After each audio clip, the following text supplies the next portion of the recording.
और अगर हम देखें बच्चों वर्टिकल सर्कुलर मोशन में क्वेश्चंस, तो और कैसे क्वेश्चंस पूछे जाते हैं। तो एक बार बहुत पहले जेई में एक क्वेश्चन पूछा गया था, सब्जेक्टिव है ना, तो इसमें बहुत सारा कैलकुलेशन करना पड़ता है। तो मैं आपको क्वेश्चन समझा देता हूँ, एक्सप्रेशन लिखवा देता हूँ, कैलकुलेशन करने वाला काम आप लोग करिएगा, ठीक है। तो इसमें कैसे क्या पूछा गया था मैं आपको बताता हूँ। उन्होंने बोला कि जब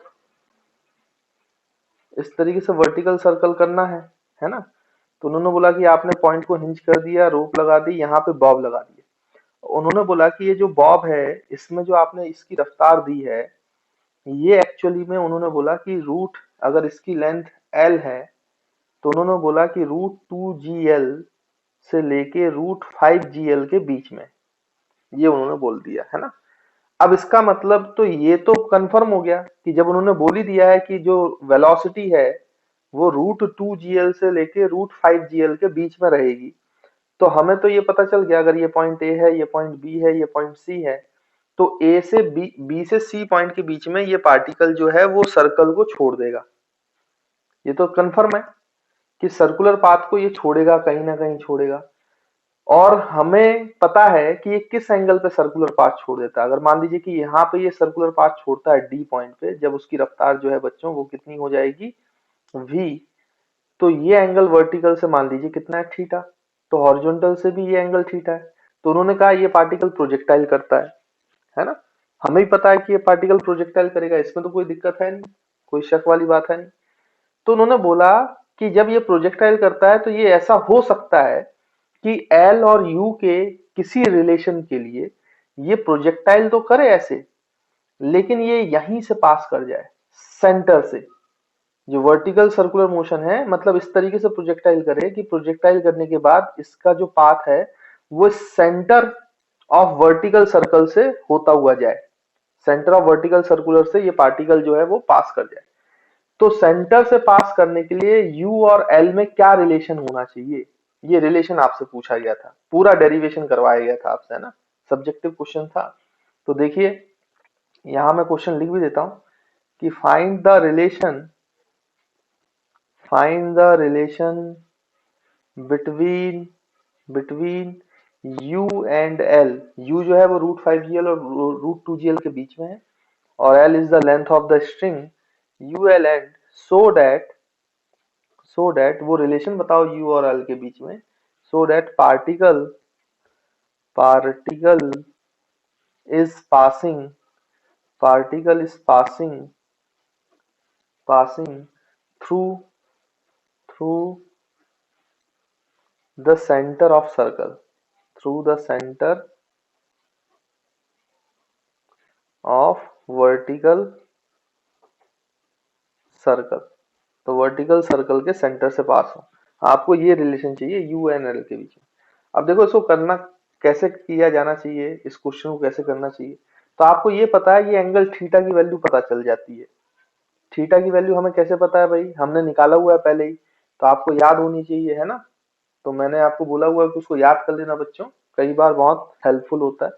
तो थीटा की वैल्यू कॉस थीटा हम याद है कि उसका फॉर्मूला होता था u² - 2gr, r की जगह यहाँ पे l है, तो 2gl/3gl। देखो ये फॉर्मूला था ना बच्चों, कॉस थीटा। तो कॉस थीटा से थीटा की वैल्यू हमें पता है, किस थीटा पे ये पार्टिकल जो है वो सर्कुलर पाथ छोड़ेगा। उसके बाद आप ध्यान से देखो ये कहां से पास होना चाहिए, सेंटर से। तो जरा सेंटर वाले पॉइंट पे देखो, अगर मैं इसको प्रोजेक्टाइल मार रहा हूं और ये v रफ्तार है, v की वैल्यू भी हम निकाल सकते हैं बच्चों। v की वैल्यू कैसे निकाल सकते हैं, यहाँ पे u पता है तो जितनी पोटेंशियल, तो देखिए बच्चों इसमें आप वेलोसिटी d पर v की वेलोसिटी वैल्यू भी निकाल सकते हो। कैसे निकाल सकते हैं, एनर्जी कंजर्व कर लो, ये जो पॉइंट है इसको आप रेफरेंस लेवल मान लो। तो यहां से कितनी हाइट जा रही है वो हम चेक कर लेते हैं। स्टूडेंट इसमें हम वेलोसिटी v भी निकाल सकते हैं, इसको रेफरेंस लेवल ले लिया, तो आपको पता है ये डिस्टेंस जो है ये तो रेडियस है r, और ये जो दूरी है ये आप निकाल सकते हो। देखो यहाँ से आपने ये खींचा था, तो ये दूरी है ना, ये आपका l है, तो ये वाली दूरी हो गई आपकी कितनी बच्चों, l sin थीटा, है ना। तो ये हो जाएगा आपका l sin थीटा, ठीक। और ये r मतलब यहाँ पे l, length of the string, है ना। तो टोटल डिस्टेंस हो गई l plus L sine theta. तो l 1 प्लस साइन थीटा लिख सकते हैं हम इसको। तो हमें पता है कि यहाँ पे जितनी रफ्तार आपने u दी है, तो जो काइनेटिक एनर्जी थी वो हाफ एम यू स्क्वायर थी। उसमें से पोटेंशियल एनर्जी माइनस कर दो, कितने ऊपर गया है ए से डी में, तो L plus L sine theta, मतलब एल 1 प्लस साइन थीटा लिख सकते हो आप। तो प्लस उसमें से पोटेंशियल एनर्जी माइनस कर दो, इतनी काइनेटिक एनर्जी में से इतनी कन्वर्ट हो गई किस में, पोटेंशियल एनर्जी में। तो माइनस करेंगे, minus M G L, L जो है मतलब टोटल हाइट जो है एच, वो है एल 1 प्लस साइन थीटा, है ना। एल मैंने कॉमन ले लिया है, उसको 1 प्लस साइन थीटा लिख दिया। और जो बची पोटेंशियल एनर्जी में कन्वर्ट होने के बाद, वो फाइनल काइनेटिक एनर्जी है, मतलब हाफ एम वी स्क्वायर। तो यहाँ से आप v की वैल्यू निकाल सकते हो, यहाँ से m m m तीनों जगह से कट जाएगा, तो v की स्क्वायर की वैल्यू आ जाएगी आपके पास 2, यहाँ मल्टीप्लाई होगा बच्चों, तो ये हो जाएगा u स्क्वायर माइनस 2 का मल्टीप्लाई होगा तो ये 2gl 1 प्लस साइन थीटा हो जाएगा, है ना। तो ये आपका इक्वेशन बनेगा एक। उसके बाद फिर आपको क्या करना है कि ये सेंटर से पास करे। तो देखो, अगर ये सेंटर से पास कर रहा है और इसको हम प्रोजेक्टाइल मान रहे हैं, तो ऐसे वेलोसिटी है, तो ये आपका पॉजिटिव x मान लो और ये पॉजिटिव y मान लो। तो बच्चों यहाँ से अगर ये पार्टिकल चल रहा है, तो इस पॉइंट पे इसका x कोऑर्डिनेट और y कोऑर्डिनेट कितना है वो हम निकाल सकते हैं, अगर इसको ओरिजिन माना। तो इसका x कोऑर्डिनेट जो ये है, तो ये वाली दूरी हो जाएगी l साइन थीटा, ये हो जाएगा आपका l साइन थीटा, है ना बच्चों। देखिए बच्चों, ये थोड़ा सा मैंने गड़बड़ कर दिया है। ये आपकी दूरी l है, तो ये वाली डिस्टेंस जो है वो l cos थीटा, ये l sin थीटा, इसको l cos थीटा लिख लो, है ना। ये थोड़ा सा गड़बड़ हुआ है, यहाँ पे ये l cos थीटा हो जाएगा। और ये वाली दूरी जो है ये l sin थीटा हो जाएगी, है ना। ये l है जिसके साथ थीटा जुड़ा है, वो l cos थीटा, ये l sin थीटा। तो देखो x में आप कितना आगे आए हो, x कोऑर्डिनेट क्या है, l sin थीटा इस पॉइंट पर, और y कोऑर्डिनेट क्या है, माइनस l cos थीटा, क्योंकि नीचे आए हो ना, तो माइनस l cos थीटा। मतलब अगर आपको इस पैराबोलिक पाथ का इस सेंटर वाले कोऑर्डिनेट चाहिए कि सेंटर से पास हो रहा है, तो वहां पे कितने कोऑर्डिनेट हैं x और y के, तो आप यहाँ पे लिख सकते हो x की वैल्यू बच्चों कितनी, l sin theta comma minus l cos theta, ये कोऑर्डिनेट है ना बच्चों, क्योंकि y नीचे है और ये लेफ्ट साइड वाले x को मैंने पॉजिटिव माना है, क्योंकि वेलोसिटी ऐसी थी, इंक्लाइन, है ना, थीटा एंगल पर। तो आप अब इक्वेशन ऑफ ट्रेजेक्टरी लगाओ, इक्वेशन ऑफ ट्रेजेक्टरी लगाओ, क्योंकि मुझे x और y की वैल्यू पता है जो सेंटर से पास हो रही है। तो प्रोजेक्टाइल मोशन में आपने इक्वेशन ऑफ ट्रेजेक्टरी पढ़ी हुई है, इक्वेशन ऑफ ट्रेजेक्टरी हम यहाँ पे अप्लाई करते हैं। तो इक्वेशन ऑफ ट्रेजेक्टरी क्या होती थी बच्चों, y is equals to x tan theta is equal minus g x square divide by 2v square cos square theta, है ना बच्चों। अब इसमें बहुत बड़ी कैलकुलेशन करनी पड़ती है, कैलकुलेशन आप लोग करिएगा। y की वैल्यू हमें पता है माइनस एल कॉस थीटा, तो यहाँ पे मैं माइनस एल कॉस थीटा लिख रहा हूँ, इज इक्वल्स टू एक्स की वैल्यू है एल साइन थीटा, तो यहाँ पे एल साइन थीटा लिखा जाएगा, इंटू टेन थीटा लिखा जाएगा, है ना बच्चों, और माइनस जी एक्स स्क्वायर, तो ये हो जाएगा L square sine square theta divide by 2v square cos square theta, है ना। और टेन थीटा को आप चाहो तो sine square sine theta upon cos theta लिख सकते हो, तो sine theta into sine theta sine square theta हो जाएगा ना।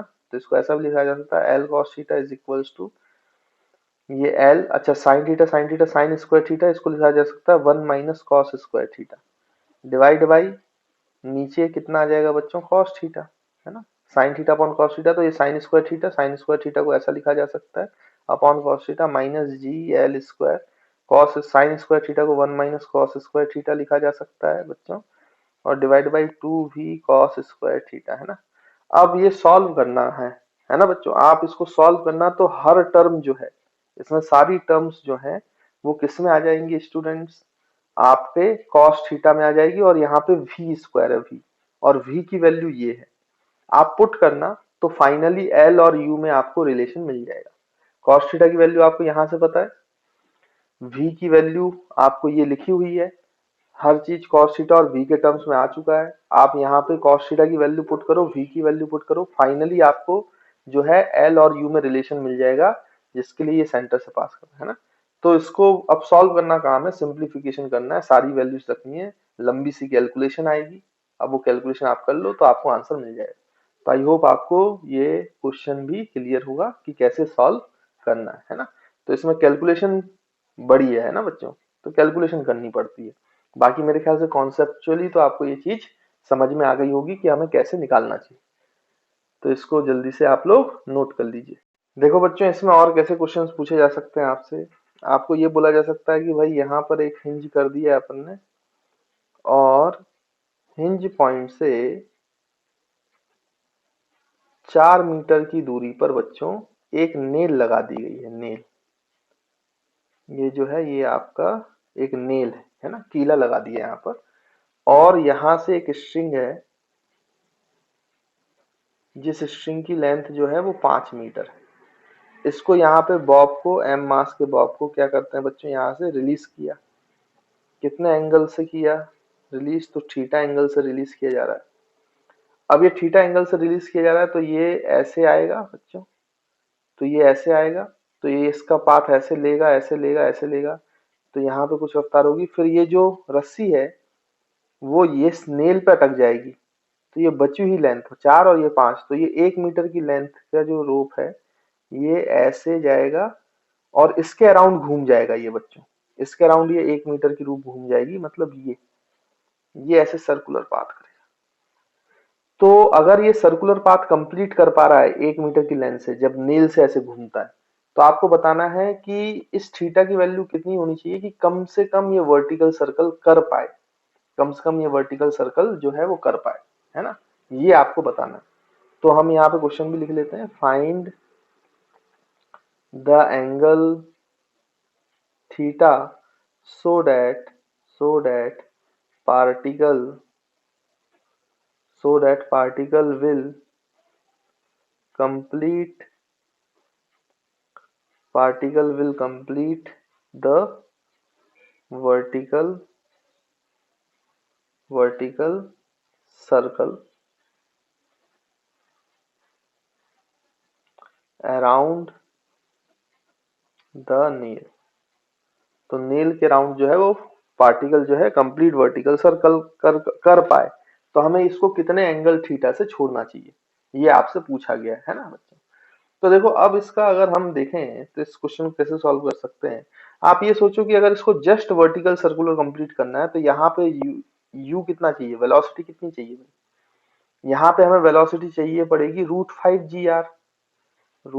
g r। और इस छोटे कंप्लीट वर्टिकल सर्कल करने के लिए इस आर की वैल्यू कितनी है बच्चों, 1 मीटर। क्योंकि ये 4 है, ये 5 है, तो नीचे बची हुई जो रस्सी है रेडियस वो तो 1 मीटर है। तो √5 g r मतलब √5 g r की वैल्यू 1 मीटर है, तो √50 आ गया। तो √50 चाहिए ना यहाँ पे रफ्तार, तभी तो ये कंप्लीट वर्टिकल कर पाएगा, नहीं तो कैसे कर पाएगा। यानी कि अगर यहाँ पे रफ्तार √50 चाहिए और यहाँ से इसको रिलीज किया गया है, तो ऑब्वियस सी बात है बच्चों, इसका जो पोटेंशियल एनर्जी में डिक्रीज आया है वो डिक्रीज किसमें कन्वर्ट होना चाहिए, वो डिक्रीज किसमें कन्वर्ट होना चाहिए बच्चों, काइनेटिक एनर्जी में। मतलब इतनी रफ्तार मिलनी चाहिए, जब इतनी रफ्तार होगी तभी तो होगी। तो ये पोटेंशियल एनर्जी में डिक्रीज आया है, वो काइनेटिक एनर्जी में बढ़ा है। तो आप यहाँ से लेकर ए पॉइंट से लेकर बी पॉइंट तक में एनर्जी कंजर्व कर लो, तो जो पोटेंशियल एनर्जी घटी है वो काइनेटिक एनर्जी में बढ़ी है, तो एनर्जी कंजर्वेशन हम लगा सकते हैं, है ना बच्चों। तो बाई एनर्जी कंजर्वेशन हम लगाएं, तो ध्यान से देखें, तो ये दूरी कितनी हो जाएगी बच्चों, ये 5 है, ये थीटा है, तो ये है 5 cos थीटा, है ना। और ये टोटल जो है वो 5 मीटर है, तो ये बची हुई लेंथ कितनी हुई बच्चों, ये 5 माइनस 5 cos थीटा, है ना। तो एनर्जी कंजर्वेशन अगर हम लगाएंगे, तो जो पोटेंशियल एनर्जी घटी है मतलब एम जी, और जो हाइट डिक्रीज हुई है वो 5 माइनस 5 cos थीटा, है ना। तो 5 कॉमन ले लो, तो 1 माइनस cos थीटा आ जाएगा, इज इक्वल्स टू जो है ये आपका कितना हो जाएगा बच्चों, काइनेटिक एनर्जी में जाएगा, तो हाफ एम यू स्क्वायर। तो यहाँ से m और m कैंसिल हो गया, g जो है 10 × 5, है ना बच्चों। और यहाँ पर कितना हो जाएगा students, 1 minus cos theta is equals to 1/2, और u स्क्वायर, तो u कितना चाहिए, √50 का स्क्वायर जो है तो मल्टीप्लाइड बाई 50, तो 50 और ये 50 कैंसिल, तो 1 cos थीटा उधर जाएगा, हाफ इधर आएगा, तो 1 minus 1 minus half is equals to cos theta, है ना, ये आ जाएगा बच्चों। और 1 में से हाफ गया तो हाफ जो है वो कितना हो जाएगा, 1/2 बचेगा, और कॉस थीटा 1/2 मतलब theta is equals to 60 degree. तो इसको अगर आप 60 डिग्री से छोड़ोगे तब वो नीचे नेल के अराउंड 1 मीटर की रेडियस में वर्टिकल सर्कल कर पाएगा, उससे कम एंगल पे नहीं कर पाएगा। तो आई होप आपको इस टाइप के क्वेश्चन आए तो ये भी बड़ी आसानी से आपसे बन जाएंगे ना, इसमें कोई दिक्कत वाली बात मेरे ख्याल से तो नहीं है। अब देखिए बच्चों, इसमें क्या है कि और भी, जैसे अभी हमने स्ट्रिंग के लिए पढ़ा, लेकिन ये किसी और आपको सिचुएशन के लिए पूछ सकते हैं, सेम कंडीशन होती है ना। जैसे आपसे बोला जाए कि यहाँ पे एक सर्कुलर सरफेस है, ऐसे सर्कुलर सरफेस है ना बच्चों, और इस सर्कुलर सरफेस की जो रेडियस है वो r है, और यहाँ पे एक ब्लॉक रख दिया है स्मॉल m मास का, है ना, और इस ब्लॉक को u रफ्तार दे दी गई है। तो भाई यहाँ पर ये ब्लॉक जो है वो सर्कल करने की कोशिश करेगा, लेकिन यहाँ पे पहले जो ये रस्सी थी तो यहाँ पे टेंशन लगता था।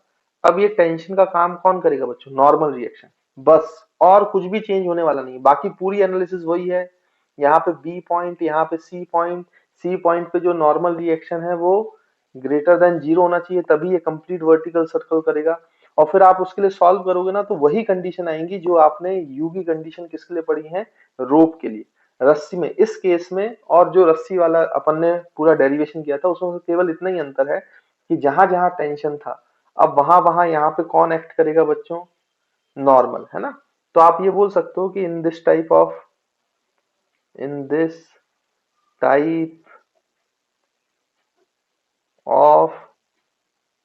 Questions tension is replaced by tension is replaced by normal reaction, tension is replaced by normal reaction, and rest all the conditions remain same, rest all the conditions remain same, है ना। तो कोई भी अंतर नहीं है, तो इसके लिए कोई अलग से आपको पढ़ाने की जरूरत नहीं है, है ना। बस वो सारी चीजें वैसे ही यूज करो, कॉन्सेप्ट वही एंगल पे ये सर्कल छोड़ देगा, उसी पे करेगा, है ना। तो यहाँ पे सारी कंडीशन में लिख देता हूँ। तो पहली कंडीशन क्या थी कि अगर फॉर कंप्लीट वर्टिकल सर्कल करना है तो इसको सॉल्व करने में वही कंडीशन आएगी, complete vertical circle u must be greater than और इक्वल्स टू √5 GR, है ना। फिर वैसे ही अगर आपको पेंडुलम कराना है तो पेंडुलम मोशन फॉर पेंडुलम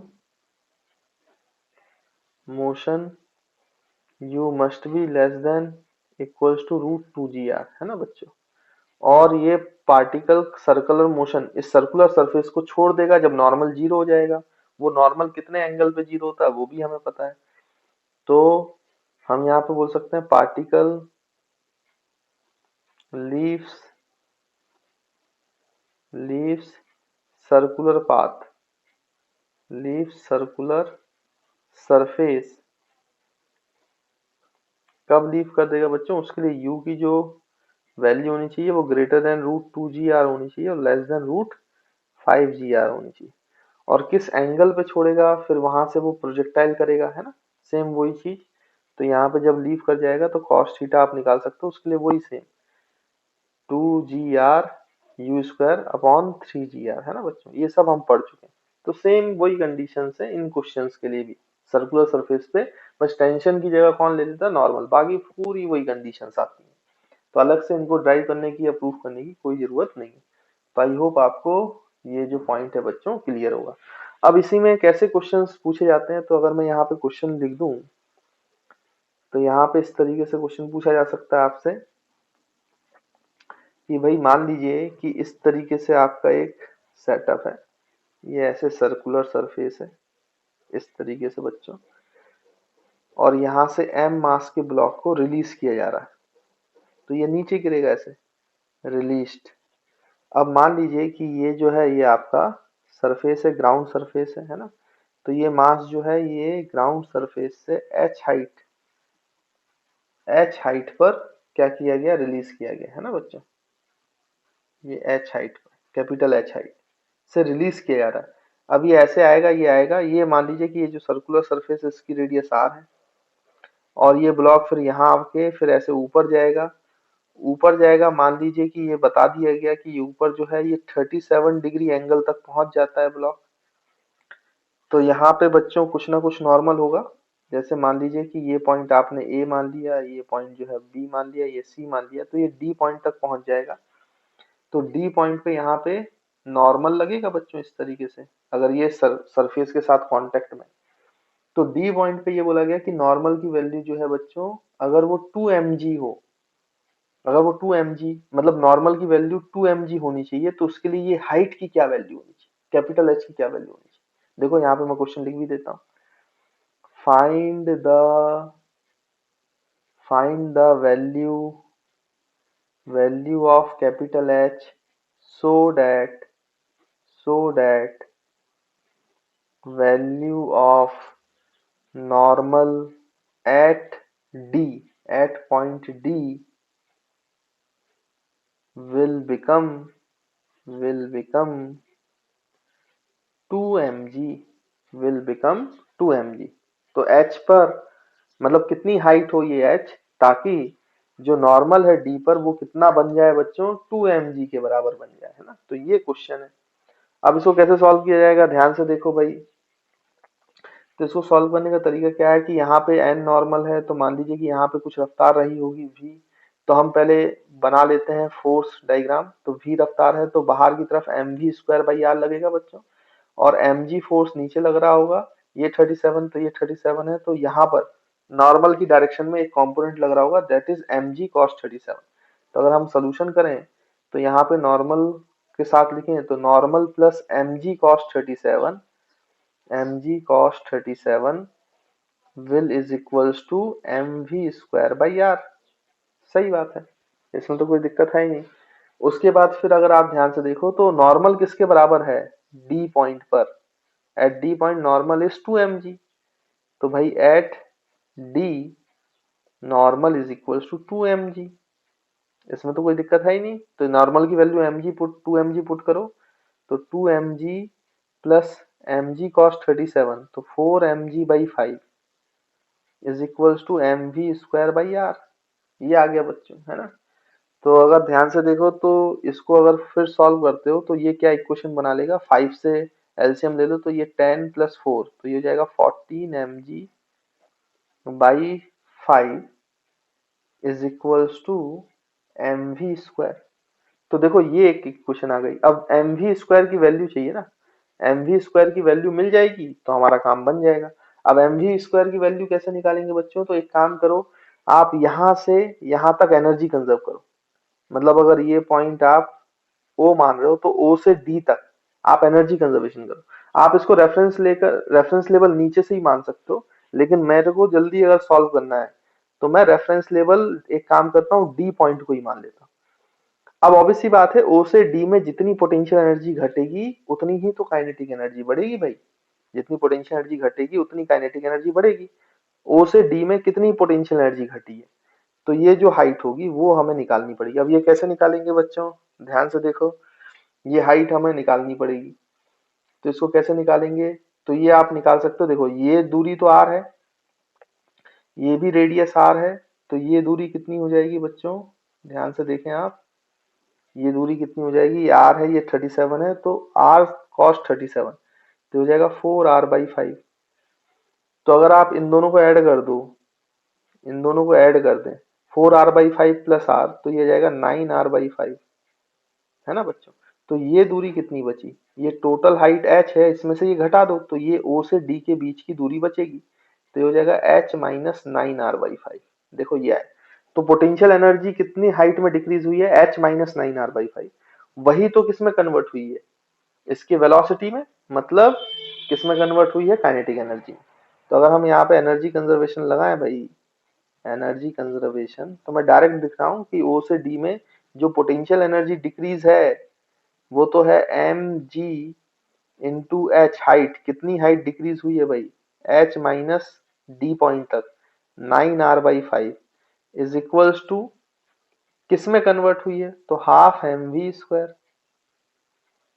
तो mv² की वैल्यू उठा के यहाँ पे पुट कर दो भाई।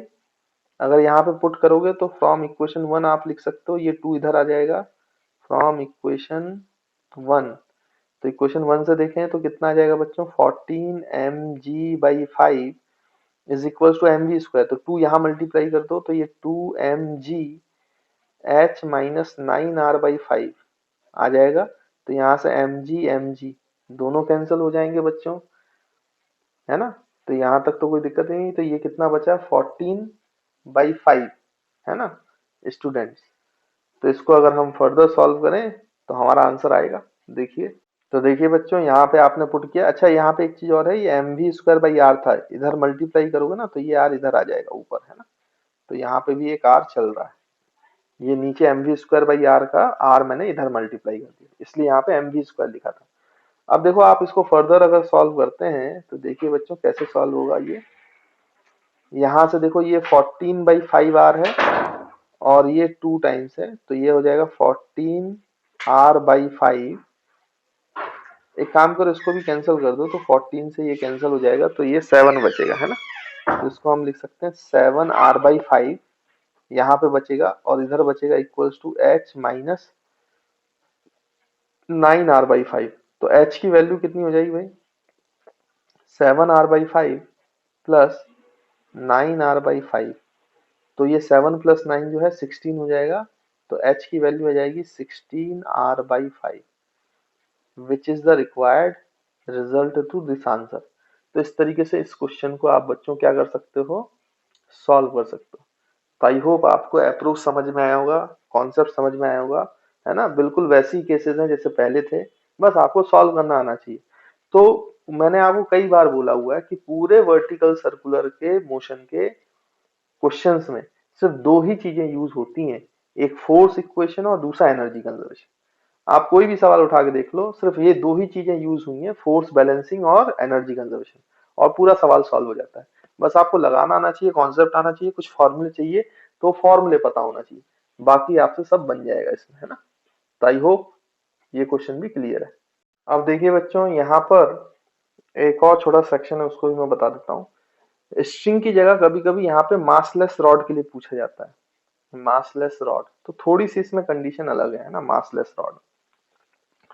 अब मासलेस रॉड क्या है कि अगर आपने एक पॉइंट को हिंज किया, एक रॉड है ऐसे, है ना बच्चों, इस तरीके से ली हुई है, इस मास 0 है लगभग लगभग, यहाँ पे एक पार्टिकल आपने m मास का बॉब जोड़ दिया है और उसको u रफ्तार दिया है ना बच्चों, और रॉड की जो लेंथ है वो r है। तो ये ऐसे अगर आप u रफ्तार दोगे तो ये वर्टिकल सर्कल करेगा। लेकिन रॉड में एक चीज होती है कि रॉड में कभी भी टेंशन 0 नहीं होगा बच्चों। जैसे ये C पॉइंट है, ये B पॉइंट है, अगर आपने इसको कम रफ्तार दी तो ये रॉड यहाँ तक आएगी, फिर ऐसे वापस जाएगी, है ना, तो ये ऑसिलेशन परफॉर्म करेगी। फिर ज्यादा रफ्तार दोगे तो रॉड यहाँ तक आएगी, फिर भी ऑसिलेशन परफॉर्म करेगी। और ज्यादा रफ्तार दोगे तो B तक आएगी, फिर ऑसिलेशन परफॉर्म करेगी। और ज्यादा रफ्तार दोगे तो ये ऊपर तक जाएगी, लेकिन यहाँ पे ये प्रोजेक्टाइल नहीं कर सकती, क्योंकि रॉड में कभी भी टेंशन 0 नहीं होगा, टेंशन नेवर बिकम्स 0, क्योंकि रॉड स्लैक नहीं कर सकती ना। तो फिर बच्चों वो यहां से ऑसिलेट करेगा। तो रॉड के केस में पार्टिकल सर्कल मोशन छोड़ने का तो पॉसिबिलिटी नहीं है, क्योंकि टेंशन कभी भी 0 है ही नहीं। इन massless rod tension never becomes 0। in rod in rod tension never never becomes 0। Tension तो कभी 0 हो ही नहीं सकती ना बच्चों, becomes 0, ये बात तो तय है। इसलिए यहां पर 2 ही पाथ पॉसिबल है। ये पार्टिकल मतलब ये आप सोचो तो स्ट्रिंग वाले केस से ज्यादा आसान केस हुआ, क्योंकि इसमें 3 पाथ एनालाइज ही नहीं करना है आपको, क्योंकि ये पार्टिकल जो है सर्कुलर मोशन तो छोड़ ही नहीं सकता। अगर tension never become 0, so particle never leaves circular motion. तो कभी भी पार्टिकल सर्कुलर मोशन को लीव ही नहीं करेगा, सर्कुलर पाथ को लीव ही नहीं करेगा, है ना। ये बात तो हमें समझ में आती है रॉड में। इसलिए रॉड जो है वो स्ट्रिंग से ज्यादा आसान केस हो गया, है ना बच्चों, ये ज्यादा आसान केस होता है स्ट्रिंग से। तो यहाँ पर अब थोड़ी सी कंडीशन ये बदल जाएगी कि यहाँ पर वो कंडीशन नहीं आएगी अगर इसको कंप्लीट वर्टिकल, मतलब हम कह सकते हैं कि जो पार्टिकल है ये वो 2 ही पाथ ले सकता है, या तो वो कंप्लीट वर्टिकल करे या तो वो ऑसिलेशन करे, है ना। तो हम यहाँ पे लिख सकते हैं that means particle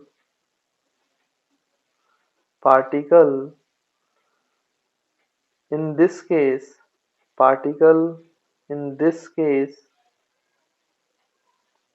either do complete vertical circle or do oscillation। तो या तो वो ऑसिलेशंस परफॉर्म करेगा या तो वो कंप्लीट वर्टिकल सर्कल करेगा, दो ही पॉसिबिलिटी। तो कब कंप्लीट वर्टिकल सर्कल करेगा उसकी कंडीशन क्या है? तो यहाँ पे टेंशन तो जीरो हो नहीं सकती बच्चों, तो टेंशन की कोई कंडीशन नहीं है जैसा हमने स्ट्रिंग में देखा था। यहाँ पे तो फिर किसकी कंडीशन आएगी? वेलोसिटी की। यानी अगर ये सोचो कि अगर यहाँ पे वेलोसिटी जीरो हो गई तो यहाँ से वापस आ जाएगी। तो अगर इसको कंप्लीट वर्टिकल करना है तो सी पॉइंट पे वेलोसिटी जीरो से ज्यादा होनी चाहिए, तभी तो वो यहाँ निकल पाएगी और फिर ये सर्कल कंप्लीट कर लेगी, फिर ऐसे घूमेगी फिर सर्कल कंप्लीट कर लेगी। तो यहाँ पे कंडीशन क्या है कि सी पॉइंट पर जो वेलोसिटी है फॉर कंप्लीट वर्टिकल सर्कल, अब टेंशन की तो कंडीशन है ही नहीं, टेंशन तो कभी जीरो हो ही नहीं सकता। तो वर्टिकल सर्कल कराने के लिए वेलोसिटी पे जाना पड़ेगा, क्योंकि अगर उससे पहले वेलोसिटी जीरो हुई सी से पहले तो फिर वो वापस आ जाएगा, लेकिन सी के बाद अगर जीरो होती तो फिर वो कंप्लीट वर्टिकल कर जाएगा, फिर नीचे आएगा, फिर वेलोसिटी बढ़ जाएगी, है ना। तो for complete vertical circle in this case, in case of my massless rod, velocity at point C, highest point must be greater than 0। अब velocity at point C निकालो भाई। तो velocity at point C क्या निकालना पड़ेगा बच्चों? जितनी आपने पोटेंशियल एनर्जी दी है, जितनी काइनेटिक एनर्जी दी है इनिशियली, उसमें से जितनी पोटेंशियल एनर्जी चली गई, मतलब कितनी हाइट तक वो पहुंच चुका है बच्चों, देखो आप 2r हाइट तक। तो पोटेंशियल एनर्जी जो है वो काइनेटिक एनर्जी से मिल रही है, तो इससे जितनी पोटेंशियल एनर्जी क्या हो गई है कन्वर्ट, तो फिर यहाँ पे जो बची है वो वेलोसिटी एट पॉइंट सी है ना। तो हम यहाँ पे लिख सकते हैं वेलोसिटी ऑफ पॉइंट सी पर half M V C square बचा है, और ये वो बचा है जो आपने हाफ एम यू स्क्वायर दिया था, उसमें से कितना जो कन्वर्ट हो गया किसमें? पोटेंशियल एनर्जी, तो वो माइनस कर दो। तो ये हो जाएगा एम जी एच, और एच की वैल्यू जो है बच्चों वो 2r है। अगर रेफरेंस लेवल इसको दिया जाए तो पोटेंशियल एनर्जी में जो कन्वर्जन हुआ है वो एम जी इंटू 2r हो गया है। तो आई होप क्लियर है बच्चों यहाँ से। तो आप यहाँ से VC निकाल सकते हो, है ना। VC जो है वो कितना आ जाएगा बच्चों, ध्यान से देखो। तो ये जो है इसको आप कैंसिल कर दो भाई, यहाँ से क्या हो जाएगा, M सब जगह से कैंसिल हो जाएगा, 2 से मल्टीप्लाई करो तो VC square is equals to u square minus 2 × 2 जो है ये 4GR हो जाएगा, है ना बच्चों। तो अब हमें अगर कंप्लीट वर्टिकल सर्कल कराना है तो VC जो है वो ग्रेटर देन, और VC स्क्वायर भी हम बोल सकते हैं ग्रेटर देन क्या होना चाहिए बच्चों, जीरो होना चाहिए। और अगर ये जीरो है तो यू स्क्वायर माइनस 4GR जो है वो भी ग्रेटर देन जीरो होना चाहिए। तो यू स्क्वायर जो है you is must be greater than √4GR। देखो इसके लिए कंडीशन अलग आई भाई, स्ट्रिंग के केस में अगर ये √5GR से ज्यादा होता तब वो वर्टिकल सर्कल कर पाता है, क्योंकि बीच में पार्टिकल छोड़ सकता था सर्कुलर पाथ, लेकिन इसमें सर्कुलर पाथ नहीं छोड़ सकता। इसमें सी पर वेलोसिटी जीरो चाहिए, तो जीरो करने के लिए आपकी जो रफ्तार होनी चाहिए वो √4GR से ज्यादा होनी चाहिए बच्चों। अगर ये √4GR से ज्यादा होगी तो पार्टिकल जो है वो कंप्लीट वर्टिकल सर्कल करेगा, नहीं तो नहीं करेगा, है ना। तो ये बात आपको ध्यान देना है। तो you must be greater than √4GR, है ना। तो ये कंडीशन है। और अगर ऐसा नहीं है, √4GR से कम स्पीड है, तो फिर वो ऑसिलेशन परफॉर्म करेगा, ये बात तय है। लेकिन पार्टिकल सर्कुलर मोशन को, सर्कुलर पाथ को छोड़ नहीं सकता, क्योंकि टेंशन कभी भी जीरो रॉड में नहीं हो सकती, है ना, स्ट्रिंग में हो जाती थी। तो आई होप आपको कंडीशन क्लियर है। इसमें बच्चों ध्यान देना, मैंने इक्वल टू का साइन ही लगाया है जबकि स्ट्रिंग में लगाया था। ऐसा क्यों? क्योंकि अगर आप ऐसा करोगे कि अगर u इक्वल्स टू √4GR ले लोगे, तो उसमें होगा क्या कि ये पार्टिकल जो है रॉड से ऐसे मूव करेगा ऊपर, और फिर ये यहाँ पे आके रुक जाएगा, यहाँ पे ये रेस्ट पे आ जाएगा फिर, क्योंकि नीचे जो है वो mg लग रहा होगा, है ना, और टेंशन जो है इसमें ऊपर लग रहा होगा। तो ये दोनों एक दूसरे को बैलेंस कर देंगे, और इसकी वेलोसिटी जो है एग्जैक्टली टॉप मोस्ट पॉइंट पे जीरो हो जाएगी, तो वहां जाके वो रुक जाएगा। मतलब ये आपने रॉड को इस तरीके से क्या किया बच्चों ऊपर, तो ये ऐसे ऊपर जाके रुक जाएगा, रॉड नीचे से ऊपर आके ऐसे रुक जाएगा। वो इधर नहीं जाएगा, इधर नहीं जाएगा, वेलोसिटी नहीं है तो इधर नहीं जा सकता, फिर टेंशन और mg कैंसिल आउट कर लेंगे एक दूसरे को, है ना। इसलिए फिर ये वर्टिकल नहीं करेगा, वहां जाके ये रुक जाएगा। इसलिए यहाँ पे वेलोसिटी होनी चाहिए, क्योंकि जैसी वेलोसिटी है तो रॉड थोड़ा सा इधर आया, फिर कोई दिक्कत नहीं है, फिर वो ग्रेविटी से नीचे आएगा तो उसकी वेलोसिटी फिर बढ़ जाएगी, तो फिर वो कंप्लीट वर्टिकल। जबकि स्ट्रिंग के केस में क्या था बच्चों, स्ट्रिंग के केस में अगर आप देखो तो हमने बोला था कि यहाँ पे जो वेलोसिटी होनी चाहिए, u जो होना चाहिए वो greater than equals to √5 g r, तो इक्वल टू भी ले लिया था, क्योंकि अगर आप इक्वल टू ले लेते तो यहाँ पे टेंशन तो जीरो हो जाता था, लेकिन उसकी वेलोसिटी रहती थी, तो वेलोसिटी की वजह से वो आगे आ जाता था, और आगे जैसे ही आता था टेंशन अपने आप आ जाता था, तो वहां दिक्कत नहीं थी, तुरंत टेंशन आ जाता था, तो फिर वो कंप्लीट वर्टिकल कर लेता था। इसलिए मैंने यहाँ पे इक्वल टू का साइन नहीं लगाया, मासलेस रॉड में ग्रेटर देन होना चाहिए, तभी वो कंप्लीट वर्टिकल कर पाएगा, नहीं तो नहीं कर पाएगा, है ना। तो आई होप आपको बच्चों ये कंडीशन, ये केस भी क्लियर है, तो इसको जल्दी से नोट कर लें। अब देखो बच्चों, जैसे हमने मासलेस रॉड का केस किया है, वैसा ही एक सिचुएशन यहाँ पे और आप बना सकते हो भाई, इस तरीके से। उन्होंने बोला कि दो सर्कुलर सरफेस हैं, मतलब इस तरीके से सर्कुलर में बीच में गैप है सर्कुलर सरफेस में, और इसकी जो रेडियस है वो आप आर ले लें, और यहाँ पे एक ब्लॉक को फंसा दिया आपने एम मास के, और उसको यू रफ्तार दी है। तो यहाँ पे भी आप ध्यान से देखो तो दो ही पॉसिबल है पाथ, क्योंकि भाई अगर ये पाथ सर्कल का पाथ छोड़ना भी चाहेगा तो फिर नीचे वाली जो ये है ये नॉर्मल दे देगा, तो ये नॉर्मल दे देगा, तो वो तो भी ये सर्कल कर लेगा। तो इसमें अगर आप पूछा जाए और कहीं रुक जाएगा तो ये वापस आ जाएगा। तो इसमें भी दो ही पाथ पॉसिबल है, जैसे पिछले केस में था बच्चों। This case is same as case of massless rod. तो यहाँ पे भी को सर्कुलर पाथ नहीं छोड़, सर्कुलर पाथ क्या है, छोड़ नहीं सकता। तो यहाँ पे भी दो ही केसेस पॉसिबल है, या तो either do it it will do particle will do oscillation, और either it will complete vertical circular motion. तो यहाँ पे भी आप लिख सकते हो this case is is same as case of massless rod,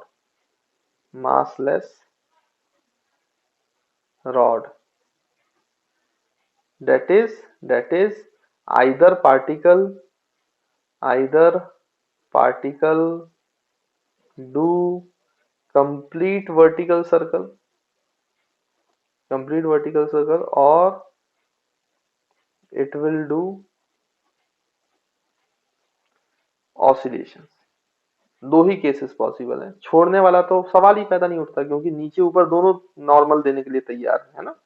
तो यहाँ पे जो u होना चाहिए वो ग्रेटर देन √4 g r होना चाहिए फॉर कंप्लीट वर्टिकल सर्कल, वैसे ही कंडीशन है, तो इसको अलग से ड्राइव करने की कोई जरूरत नहीं है। आई होप बच्चों आपको ये पॉइंट भी क्लियर हुआ।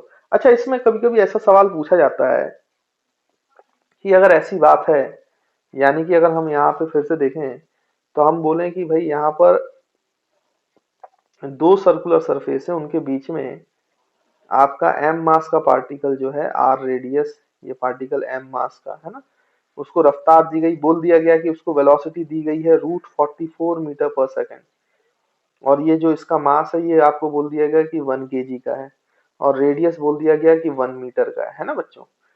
तो आपसे ये बोला गया कि कितने रीजन तक जो है, पहली बात तो ये हमें समझ में आ रहा है कि ये वेलोसिटी जो है वो √2 g r √5 g r के बीच में है। तो ऑब्वियस सी बात है, अगर ये अंदर वाला सरफेस नहीं होता, सिर्फ बाहर वाला सरफेस होता, तो फिर ये पार्टिकल जो है वो √2 g r 5 g r के बीच में रफ्तार है, तो इस पार्टिकल जो है वो छोड़ देता सर्कल को, तो कुछ रीजन तक ये नॉर्मल देगा, और जब ये छोड़ देगा तो अंदर वाली रिंग नॉर्मल देगी, है ना। तो आपको ये बताना है कि find the reason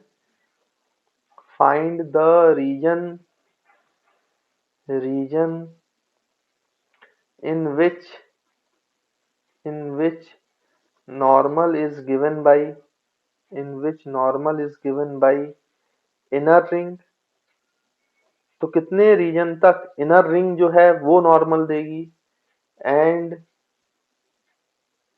normal is given by outer ring, और कितने रीजन तक जो है वो आउटर रिंग नॉर्मल देगी, है ना। तो ये बात आपसे पूछी गई, आउटर रिंग। तो टेंशन लेने की जरूरत नहीं है, आप तो ये सोचो कि अगर इनर रिंग नहीं होता तो फिर ये पार्टिकल कहाँ पे सर्कल छोड़ देता, थीटा एंगल पर, भाई यहाँ पे पार्टिकल नॉर्मल जीरो हो जाता, अंदर की रिंग नहीं होती, तो यहाँ पे ये सर्कल छोड़ता, ऑब्वियस सी बात है ना। तो हम यहाँ पे लिख सकते हैं सॉल्यूशन में कि वो थीटा एंगल जहां पे ये आउटर रिंग का नॉर्मल जीरो हो जाता, अगर इनर रिंग नहीं होती, तो फिर ये पार्टिकल सर्कल छोड़ता। उसके लिए हम कॉस थीटा निकाल सकते हैं। कॉस थीटा में पता है you square minus 2gl 2gr upon 3gr, इसमें तो कोई दिक्कत है नहीं। यू स्क्वायर मतलब √44 का स्क्वायर, तो 44 माइनस 220 इंटू 1, तो ये 20 अपॉन 30, तो इसको करोगे तो 24/30, 24/30, तो cos थीटा विल बिकम 4/5, 6 से डिवाइड कर दो, तो थीटा विल बिकम 37 डिग्री। यानी ये 37 डिग्री पर छोड़ने की कोशिश करता, लेकिन जैसे ही यहां से छोड़ता तो इसको कौन पकड़ लेता, अंदर वाली रिंग। फिर ये अंदर वाली रिंग इसको क्या करती, इस बार रफ्तार तो थी तो इसको सर्कुलर कराती बच्चों, सर्कुलर कराती। वैसे यहां तक आपका सर्कुलर कराती, यहां तक, कब तक, जब तक 37 डिग्री पे नहीं आता। फिर अंदर वाली रिंग, इसकी वेलोसिटी इतनी होती कि ये अंदर वाली रिंग को छोड़ के बाहर जाता, तो फिर ये आउटर रिंग इसको दे देती सपोर्ट, तो ये नॉर्मल दे देती, तो फिर सर्कुलर करता। यानी आप ध्यान से देखो तो कितने रीजन में आउटर रिंग नॉर्मल दे रही है सर्कुलर करने के लिए, ये यहां से देना चालू करती है, यहां से देती है, जो मैं ये रेड कलर से दे रहा हूँ आउटर रिंग, और यहाँ तक देती है ना बच्चों, ये नॉर्मल प्रोवाइड करती है ये रीजन। फिर ये 37 में यहाँ पे नॉर्मल आउटर रिंग का जीरो हो जाता है, तो अंदर वाली रिंग देना प्रोवाइड करती है यहाँ तक। तो 37 से इस साइड भी 37 एंगल तक ये अंदर वाली रिंग। तो देखो रेड कलर अंदर वाली रिंग में ये रीजन में है, तो इस रीजन में इनर रिंग नॉर्मल दे रही है, और फिर इस रीजन में जो है आउटर रिंग नॉर्मल दे रही है। तो आई होप आपको समझ में आया होगा किस रीजन में आउटर रिंग देती है, किस रीजन में इनर रिंग देती है। तो इस तरीके के सवाल पूछे जाएं तो इनको भी आप सॉल्व कर सकते हो आसानी से। देखो बच्चों और कैसे सवाल पूछे जा सकते हैं, तो यहाँ पे आपको ये भी बोला जा सकता है कि लेट्स सपोज एक आपके पास हेमिस्फेरिकल बाउल है ऐसा, जिसकी रेडियस जो है बच्चों वो r है, और इसके टॉप मोस्ट पॉइंट पे एक मास ब्लॉक m मास का ब्लॉक रखा हुआ है। इसको आपने एक स्लाइड जर्क दिया, है ना, स्लाइड जर्क, छोटा सा आपने जर्क दिया, स्लाइड जर्क। जैसे ही आप छोटा सा जर्क दोगे तो ये ऐसे भागना चालू करेगा नीचे की तरफ। अच्छा ये नीचे की तरफ भागेगा तो, लेकिन किसी पॉइंट पर ऐसा होगा कि ये जो है ये इस सर्कुलर सरफेस को, हेमिस्फेरिकल सरफेस को छोड़ देगा, और फिर वो यहाँ से ऐसे गिर जाएगा नीचे बेस पर। ध्यान से समझे, इस वो यहाँ से ऐसे नीचे की तरफ गिर जाएगा, मतलब इस पूरे सरफेस के थ्रू ही वो गिरता रहे, ऐसा नहीं होगा। यहाँ पे अगर इसकी स्पीड बढ़ गई और इतनी बढ़ गई कि उसने नॉर्मल को जीरो कर दिया, तो फिर यहाँ से वो सरफेस को छोड़ देता है, लीव कर देता है, और फिर वो ऐसे प्रोजेक्टाइल मोशन में गिरता है। तो आपको यही बताना है कि ये कितने एंगल पर ऐसा है कि इस सरफेस को लीव कर देता है। थीटा की क्या वैल्यू है कि जो ब्लॉक है वो हेमिस्फेरिकल सरफेस को लीव कर जाता है ना बच्चा। तो यहाँ पे क्वेश्चन जो है वो आपसे ये पूछा गया है, find the angle theta, find the angle theta so that block leaves the hemispherical surface, hemispherical surface। तो आपको बताना है भाई, तो ये आप बता सकते हो, इसमें कोई दिक्कत नहीं है। कैसे भाई, ये जब यहाँ पे आया थीटा पे, तो यहाँ पे इसकी वेलोसिटी मान लीजिए v थी, जिसके कारण ये ऐसे लिया, तो यहाँ पे कौन सा फोर्स लग रहा है, mv स्क्वायर बाई आर। अगर इसकी रेडियस जो है बच्चों वो कितनी है, r है, ये वेलोसिटी v है, तो mv स्क्वायर बाई आर है। और ऊपर की तरफ क्या लग रहा है बच्चों, नॉर्मल, अंदर की तरफ ये लग रहा है mg, ये थीटा, तो अंदर की तरफ लग रहा है mg cos थीटा, है ना बच्चों। तो ये हमने निकाल लिया। तो अगर हम यहाँ पे फोर्स बैलेंसिंग करें सॉल्यूशन में, तो क्या आएगा भाई, normal plus mv square by R is equal to mg cos theta. अब आपको पता है कि block will leave hemispherical surface, hemispherical surface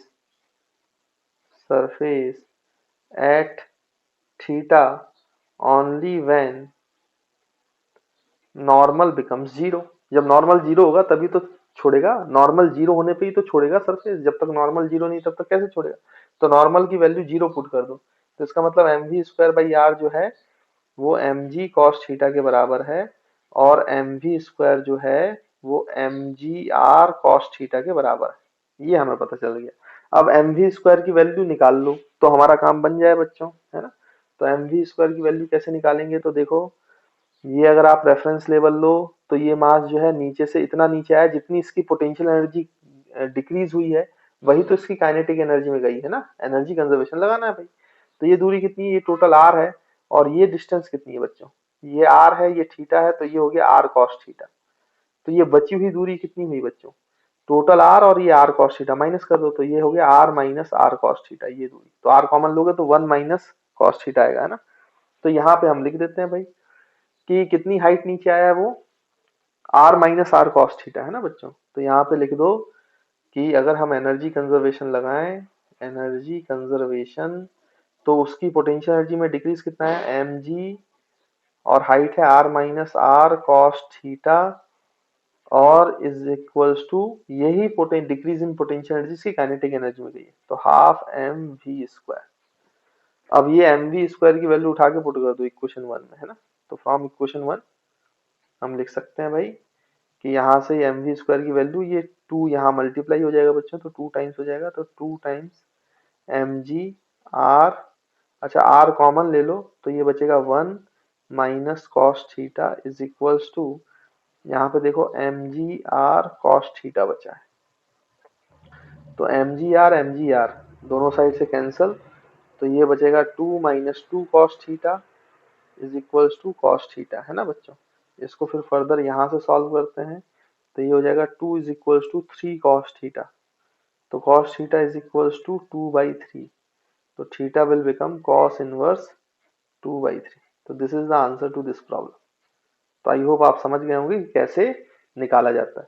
अच्छा, अब इसमें सवाल पूछ सकता है वो कि भाई जब ये नीचे गिर रहा है तो इसकी रेंज क्या है, तो आप बच्चों यहाँ से निकाल लो, इसकी रेंज निकाल सकते हो आप R1, और फिर ये R साइन थीटा है, R1 से ऐड कर देना तो सेंटर से दूरी पता चल जाएगा कि ये पार्टिकल कहाँ, तो प्रोजेक्टाइल मोशन का यूज हो जाएगा। इसी में आपसे वो ऐसे ही पूछ सकता है, इसी सवाल को थोड़ा और अच्छा करके पूछना हो तो वो फुल सर्कल ले लेगा, फुल सर्कल ले लेगा और बोलेगा ग्राउंड पे ऐसा है, तो यहाँ पे ऊपर से आपने एक पार्टिकल को छोड़ा है, तो आपको पता है कितने एंगल पर, थीटा एंगल पे ये पार्टिकल छोड़ देता है, यहाँ पे रफ्तार उसकी v होती है, तो ये ऐसे नीचे गिरेगा। अब आपसे बोला जाएगा कि कितनी रेंज है, तो भाई यहाँ से ये रेंज निकाल सकते हो। पहले हाइट कितनी थी, तो ये आर कॉस थीटा थी। अब हाइट देखो तो ये आर और ये आर कॉस थीटा, तो ये R plus R cos theta हो जाएगा। इतनी हाइट से गिर रहा है तो फिर ये रेंज निकाल सकते हो R1, और ये आर साइन थीटा होगा तो are sine theta plus R1 करोगे तो आपको सेंटर से नीचे बॉटम मोस्ट पॉइंट से पता चल जाएगा कितनी दूरी पे गिरेगा। तो प्रोजेक्टाइल मोशन लगेगा बच्चों, हाइट पता रहेगी, v पता चल जाएगा आपको यहाँ से सॉल्व करने पर, आप ऐसे कैलकुलेशन वाले सवाल सॉल्व कर सकते हो। तो मैंने बता दिया प्रोजेक्टाइल मोशन का इंक्लूजन आ जाएगा उसमें, बाकी कोई भी टेंशन लेने की जरूरत नहीं है। ये थीटा है तो ये 90 माइनस थीटा है, तो ये वापस से थीटा हो जाता है ना। तो ये आप निकाल, सॉरी ये थीटा है, ये थीटा है, ये 90 माइनस थीटा है, तो ये एंगल थीटा हॉरिजॉन्टल के साथ थीटा एंगल पता है, हाइट पता है, तो आप रेंज तो बड़े आसानी से निकाल सकते हो, कोई दिक्कत वाली बात नहीं है ना। तो ऐसे सॉल्व कर लेना, ऐसे क्वेश्चंस पूछे जाते हैं बच्चों, मेरे ख्याल से कोई दिक्कत नहीं होनी चाहिए। तो मैंने आपको सारे कॉन्सेप्ट जो है वो बता दिए, और बहुत सारे वैरायटी करा दी है सॉल्व करने की, आपको क्वेश्चंस मिलेंगे, आप सॉल्व कर लेना उसको आसानी से। तो आई होप बच्चों आपको ये सारे पॉइंट्स क्लियर होंगे।